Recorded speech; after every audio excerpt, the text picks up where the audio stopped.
بسم اللہ الرحمن الرحیم۔ السلام علیکم۔ SEEMAB.COM کی معزز ساتھیو، آج ہم جس موضوع پہ بات کرنا چاہتے ہیں وہ ہے قیامت کی 5 سوالات۔ اس ملک میں بھی لوگ قیامت کے ہیں منکر، جس ملک کے ہر شہر میں ایک حشر بپا ہے۔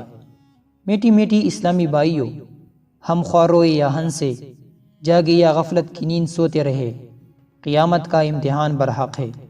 ترمذی شریف میں اس امتحان کے بارے میں فرمایا جا رہا ہے، انسان اس وقت تک قیامت کے روز قدم نہ ہٹا سکے گا جب تک کہ ان 5 سوالات کے جوابات نہ دے۔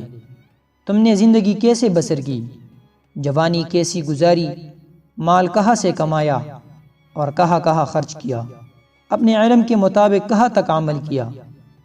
دوستو، امتحان سر پر ہے۔ آج دنیا میں جس طالب علم کا امتحان قریب آ جائے وہ کئی روز پہلے ہی سے پریشان ہو جاتا ہے۔ اس پر ہر وقت بس ایک ہی دھن سوار ہوتی ہے، امتحان سر پر ہے۔ وہ راتوں کو جا کر اس کی تیاری اور اہم سوالات پر خوب کوشش کرتا ہے کہ شاید یہ سوال آ جائے، شاید وہ سوال آ جائے۔ ہر امکانی سوال کو حل کرتا ہے۔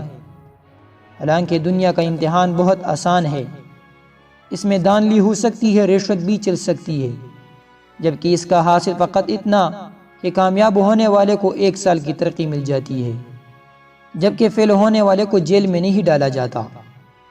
صرف اتنا نقصان ہوتا ہے کہ 1 سال کی ملنے والی ترقی سے اس کو محروم کر دیا جاتا ہے۔ دیکھیے تو صحیح، اس دنیاوی امتحان کی تیاری کے لیے انسان کتنے بھاگ دوڑ کرتا ہے، حتیٰ کہ نیند کشا گولیاں کھا کر ساری رات جاگ کر اس امتحان کی تیاری کرتا ہے۔ مگر افسوس، اس قیامت کے امتحان کے لیے آج مسلمان کی کوشش نہ ہونے کی برابر ہے، جس کا نتیجہ کامیاب ہونے کی صورت میں جنت کی نہ ختم ہونے والی ابدی راحتیں اور فیل ہونے کی صورت میں دوزخ کی ہولناک سزائے۔ شاعر نے کیا خوب فرمایا تھا، بیشتر مرنے سے کرنا چاہیے، موت کا سامان آخر موت ہے۔ آپ دوستوں سے درخواست ہے، اگر آپ کو ہماری ویڈیوز پسند ہے تو آپ ہمارے چینل کو ضرور سبسکرائب کریں۔